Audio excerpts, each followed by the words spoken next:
நான் வந்து ஒரு பேரண்ட் சார். எனக்கு வந்து ஒரு 7 வயசுல ஒரு பொன் குழந்தை இருக்கு. ஸோ அப்போ அந்த பொன் குழந்தைக்கு இப்போ பிரைமரி ஒன் போனதுக்கு அப்புறம் என்ன ஆகுது அப்படின்னா, ஃபர்ஸ்ட் வந்து டிக்டேஷன் அப்படின்னு வாரம் வாரம் 10 வேர்ட்ஸ் கொடுத்துருவாங்க சார். ஸோ இப்போ அந்த 10 வேர்ட்ஸை நம்ம ட்ரெடிஷனல் முறையா மக் பண்ண வச்சாலும் அவ போர் அடிக்குதுன்னு எழுந்து போயிடுறா 2வது வேர்ட்ல. சரி வேற ஏதாவது பண்ணுவோம்னு சொல்லிட்டு நம்ம எவ்வளவுதான் என்கேஜிங்கா ட்ரை பண்ணாலும் போர் அடிக்குது. ஸோ அப்பதான் வந்துட்டு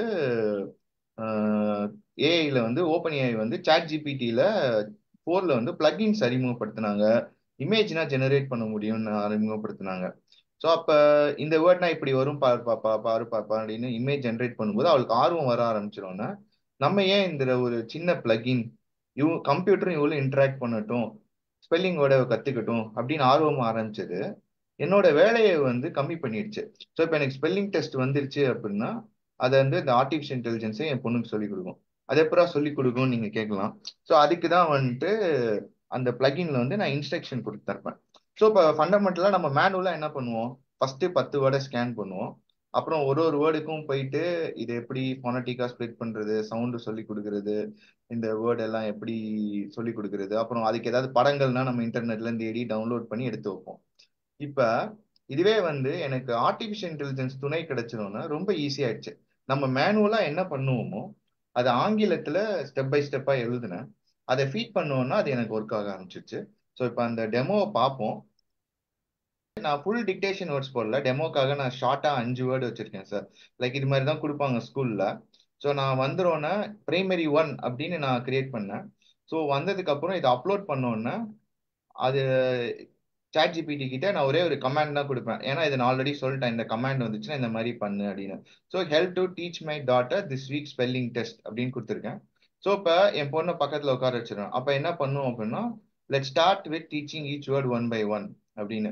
ஸோ இப்போ எக்ஸ்பென்சிவ், எக்ஸ்பென்சிவ்க்கு தமிழ்ல என்ன மீனிங் அப்படின்னு சொல்லும். செலவானது, இல்ல விலை உயர்வானது, அந்த மாதிரி அதுக்கு தெரிஞ்ச தமிழாக்கம் வந்து இன்னும் அது மேல மென்மேலும் வளரணும். ஸோ நெருக்கமா, கிட்டத்தட்ட நெருக்கமா அது கொடுக்கும். அப்புறம் எக்ஸ்பென்சிவா இந்த மாதிரி எக்ஸ்பென்சிவ் அப்படின்னு பிரிச்சு கொடுக்குறப்ப என் பொண்ணு ஈஸியா உள்வாங்கிக்கிறா. அது பெரிய வேர்டு சின்ன வேர்டு ஆயிடுது. இதை வந்து நாங்க ஃபோனட்டிக் கோச்சிங்னா பண்ணும்போது தான் அவங்க சொல்லி தருவாங்க. அவங்களுமே பேசிக் வேர்ட் சொல்லி தந்துருவாங்க. இருக்கிற எல்லா வேர்டுக்கும் பிரிக்கணும்னா நமக்கு பிரிக்க தெரியணும். இப்ப அது இது எல்லாமே ஏஏ பிரிச்சு ஒரு ஃபோனட்டிக் டீச்சர் மாதிரி எக்ஸ்பென்சிவ் அப்படின்னு கொடுக்குது. அப்புறம் ஏதாவது ஒரு ஃபன் ஃபேக்ட் அதுக்கு ரிலேட்டடா இருந்தா கொடுக்க சொல்லியிருந்தேன். ஏன்னா ஜாலியா சிரிக்கிறதுக்கு ஏதாவது ஃபன்னா இருக்கணும்ட்டு. ஸோ அப்ப அந்த அது வந்து எக்ஸ்பென்சிவ்ங்கிற வேர்டு லாட்டின்ல இருந்து வந்துச்சு அப்படின்னா காஸ்ட்லின்னு அர்த்தம் அப்படின்னு சொல்லுது. அப்புறம் ஒரு சாம்பிள் சென்டென்ஸ் கொடுக்குது. த houses are very expensive in Singapore. இப்படிதான் எக்ஸ்பென்சிவ் யூஸ் பண்ணணும். அப்புறம் அது வந்து இந்த மாதிரி ஒரு இமேஜ் ஜெனரேட் பண்ணிருக்கு. தெரியுதா சார் இமேஜ்? தெரியுது தெரியுது. ஸோ அப்போ அவங்களுக்கு ஓ எக்ஸ்பென்சிவ்னா இவ்வளோ பெரிய வீடு, இவ்வளோ காரு இப்படின்னா இருக்குதுன்னா அது எக்ஸ்பென்சிவ் அப்படின்னு ஒரு ஐடியா உருவாகும் சார். ஓகே, அப்புறம் அதை வந்து கேக்குது. என் பொண்ணை கேக்குது, do you understand the word expensive? If so we can move on to the next word அப்படிங்குது. ஸோ இப்போ வந்து நான் எஸ் அப்படின்னா கிரேட். இப்போ வந்து அடுத்த வேர்டுக்கு மூவ் ஆகுது சார்.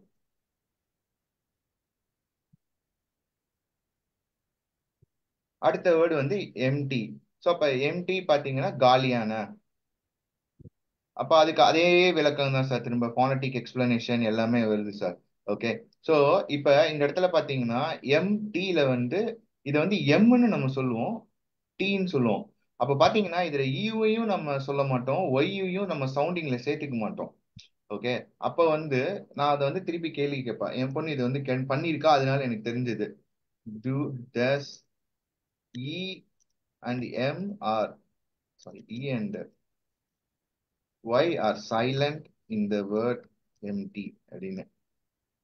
அப்ப அதுக்கு வந்து விளக்கம் கொடுக்கும். ஸோ அப்ப இதெல்லாம் கொடுக்கும்போது அவளுக்கு கொஞ்சம் கொஞ்சமா அந்த நாலேஜ் வருது. ஸோ இதை இன்ட்ரடியூஸ் பண்ணதுக்கு அப்புறம் பாத்தீங்கன்னா இப்ப லாஸ்ட் 1 மந்த்தா she was able to read the books for the age 7 to 9 on her own. Per day வந்து ஒரு புக் வந்து க்ளோஸ் டு முடிக்க முடியுது. ஸோ ஆஃப்டர் ஏஐயோட என்கேஜ் பண்ணும்போது இப்போ அவளே வந்து வேர்டு தெரியல அப்படின்னா அவ ஒரு நோட் பேட்ல எழுதிட்டு வந்துட்டு அப்புறம் ஏஐக்கு வந்து ஃபீட் பண்ணி அவளே இப்போ ஓரளவுக்கு யூஸ் பண்ண ஆரம்பிக்க ஆரம்பிச்சிட்டா படிக்கிறதுக்கு. ஸோ அப்போ அது வந்து சொல்லுது எம்டியில் வந்து ஈயும் சைலண்ட் இல்லை, அது பென்ல வர சவுண்ட் மாதிரி அப்படின்னு லைட்டா வருது அப்புறம் ஒய்ங்கிற சவுண்டும் சைலண்ட் கிடையாது, அது இ சவுண்ட் கொடுக்கும். அப்படி எம்டி அப்படின்னு இ கொடுக்குறது, ஹாப்பி எப்படி சொல்றோம் இ அது மாதிரி அப்படின்னு சொல்லும்போது ஷீ கேன் அண்டர்ஸ்டாண்ட், ஓ அப்போ ஒய்க்கு வந்து இ சவுண்டும் வருதோ, லாங் இ சவுண்டோ அப்படின்னு. ஸோ அதனால அவ கொஞ்சம் கொஞ்சமா புரிய ஆரம்பிக்குது. Okay sir. ஓகே. ஆமா. ஸோ இதே மாதிரி தான் அது போயிட்டு இருக்கும் நெக்ஸ்ட் வேர்டு அப்படின்ட்டு. அப்ப அடுத்தடுத்து அது பண்ணும்போது ஒரு இன்டராக்டிவ் லேர்னிங் சார். ஒரு இன்டராக்டிவ் கஸ்டமைஸ்ட் என் பொண்ணோட ஸ்பீடுக்கு ஏத்த மாதிரி, அவங்க குழந்தைக்கு ஸ்பீடுக்கு ஏத்த மாதிரி லேர்ன் பண்ணலாம். இப்ப இந்த இமேஜ் பிடிக்கல, வேற இமேஜ் இந்த மாதிரி இருக்கு, இதுவும் கரெக்டா அப்படின்னா என்ன வேணா கேட்டு சொல்லலாம். இப்ப தப்பா சொன்னோம்னா அது வந்து கரெக்ட் பண்ணும். ஸோ இந்த மாதிரி பல விஷயங்கள் பண்ணும். ஸோ இப்ப இதே பாத்தீங்க அப்படின்னா இந்த 5 வேர்டை வச்சு எனக்கு ஒரு ஸ்டோரி கிரியேட் பண்ணு, can you use all these words to create a story அப்படின்னா அதை அடுத்து ஸ்டோரி கிரியேட் பண்ணும் இந்த வேர்ட்ஸ்னா வச்சு. ஸோ அப்போ ஸ்லோவா வந்துட்டு அந்த கிட்ஸ் வந்து அதை வச்சு ஸ்டோரி இப்படின்னா ஃபார்ம் பண்ணலாம். ஸோ எல்லாமே கத்துக்க ஆரம்பிக்கும் போது இட்ஸ் லைக் அவுட்ஸ்டாண்டிங். அப்ப இப்ப என்ன ஆகுது அப்படின்னா, நம்ம சாதாரணமா அவகிட்ட பேசும்போதே இந்த வேர்டு உனக்கு புரியுதா அப்படின்னா இந்த ஏஐ மாதிரி மடமடமா அதுக்கு ஒரு சாம்பிள் சென்டென்ஸ் மீனிங் இதை இந்த மாதிரி ஸ்டோரியில யூஸ் பண்ணலாங்கிற அளவுக்கு வரும்போது திங்கிங் இம்ப்ரூவ் ஆகுறதுக்கு நான் பண்ணதோட ஒரு ஏஐ வந்து அதிகமா ஹெல்ப் பண்ணிருக்கு. அப்படிங்கும்போது ரொம்ப அஸ்டானிஷிங்கா இருந்தது. இதை வந்து ஒரு 7 வயசு குழந்தைக்கு இப்ப பண்ண முடியுமா அப்படிங்கும்போது. ஸோ அஸ் அ பேரண்டா இதை எக்ஸ்ப்ளோர் பண்ணும்போது இன்னும் நிறைய நிறைய பண்ணணும்னு தோணுது. பட் ஆனா யாராவது எனக்கு ப்ராப்ளம்ஸ் கொடுக்கணும். இப்போ எனக்கு இது ஒரு ப்ராப்ளம் வந்தது, அதனால எக்ஸ்ப்ளோர் பண்ணேன். ஸோ இப்போ கம்யூனிட்டி வைஸ் எல்லாரும் இது மாதிரி ஏதாவது எக்ஸ்ப்ளோர் பண்ணலாமா, இது எதுவும் கனெக்ட் பண்ணலாமா அப்படின்னு ப்ராப்ளம்ஸ் கொடுக்கும்போது நம்ம ஒர்க் பண்ணும்போது we can create lot of plugins for our community. அவங்களுக்கு என்ன தேவையோ அது எல்லாமே பண்ணும்போது இன்னும் வசதியா இருக்கும் நம்மளோட யூசேஜ்க்கு. ஸோ இப்போ வந்து அது கொஸ்டின் பேப்பர் ஜென்ரேட் பண்ண சொல்லலாம். ஸோ இப்போ இந்த கொஸ்டின் பேப்பர் ஜென்ரேட் பண்ணும்போது அது கொஸ்டின் பேப்பர் கொடுத்துரும். அந்த கொஸ்டின் பேப்பரை என் பொண்ணு ஃபில் பண்ணிட்டு அப்புறம் அது எவாலுவேட்டும் பண்ணி தரும் சார். ஸோ இன்னும் நான் அந்த அளவுக்கு ஐ மீன் லைக் கொஸ்டின் பேப்பர் கொடுப்போம், அதை நான் காமிக்கிறேன். பட் அதை எடுத்து எவாலுவேட் பண்ணி ஆன்சர் எப்படி அது தருதுன்னு பார்க்கலாம் சார். ஸோ அப்போ வந்து இங்கே கொஸ்டின் பேப்பர் இந்த மாதிரி அது ஜென்ரேட் பண்ணி கொடுக்கும் சார்.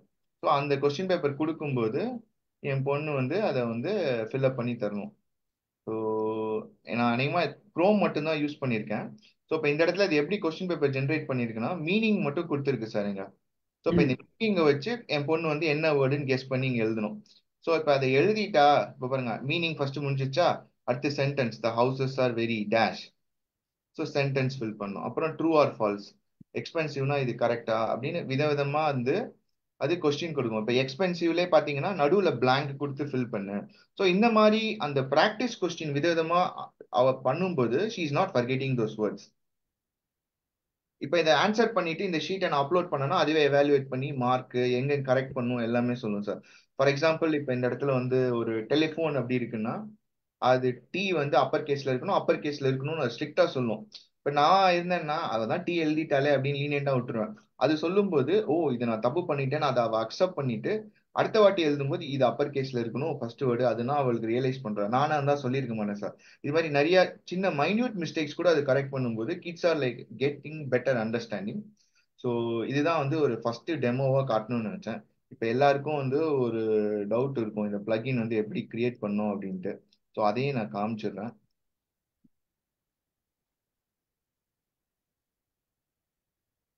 ஸோ இந்த பிளகினோட கோட் பார்த்தீங்கன்னா இவ்வளோதான் சார். எனக்கு வெப் ப்ரௌசிங் அலோவ் பண்ணியிருக்கேன், டாலி இமேஜ் ஜெனரேஷன் அலோவ் பண்ணியிருக்கேன், கோட் இன்டர்பிரிட்டேஷன் அனாலிசிஸ் இது எதுக்கு அப்படின்னா எனக்கு கொஸ்டின் பேப்பர் தயாரிக்கிறதுக்கும் நான் அப்லோட் பண்ற இமேஜை புரிஞ்சுக்கிறதுக்கு இந்த கோட் இன்டர்பிரட்டர் அண்ட் அனாலிசிஸ் வேணும் சார். ஸோ இதெல்லாம் ஜென்ரேட் பண்ணிட்டு இங்க பாத்தீங்க அப்படின்னா இதுதான் இங்க பாருங்க, இதுதான் இன்ஸ்ட்ரக்ஷன் நான் கொடுத்தேன் பிளகின்க்கு. Help teach kids with input image to the following important note, take input of dictation words. So இதெல்லாம் சின்ன கமெண்ட் சார், ஓசிஆர் மாதிரி ம். ரீட் பண்ணி ம். ம். கொடுக்கும்போது அது ரீட் பண்ணும். ம்.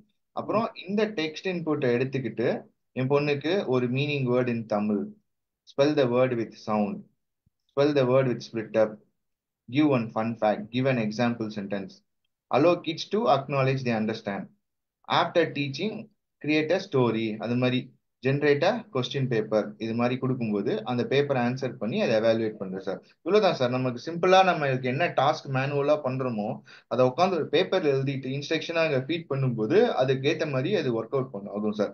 ஸோ இப்போ என்ன ஆகும் அப்படின்னா அடுத்த ஸ்டேஜா இதை வந்து நீங்க ஒரு மொபைல் ஆப் மாதிரி வச்சுக்கணும் அப்படின்னா உங்க ஆப்ல இந்த ஜிபிடி கஸ்டம் ஜிபிடி பிளகினோட நான் இன்டராக்ட் பண்ணணும் அப்படின்னு நீங்க ஷெட்யூல் பண்ணிட்டீங்கன்னா இது தர ரெஸ்பான்ஸை நீங்க இன்னும் பியூட்டிஃபுல்லா மல்டிபிள் யூஐயா இப்ப நம்ம கான்வர்ஸ் பண்றோம்ல சரிங்க, அதுக்கு பதிலா நீங்க மேனுவலா இன்டர்ஃபேஸ் மாதிரி என்ன வேணா டெவலப் பண்ணலாம் அவுட் சைட்ல. பட் கோர் ஐடியா இதுதான். ஸோ இப்படிதான் வந்து ஏஐ வந்து என்னோட குழந்தைக்கு 1 வயசு 7 வயசு குழந்தைக்கு டிக்டேஷன் சொல்லி கொடுக்கறதுக்கு யூஸ் பண்ணியிருக்கேன் சார்.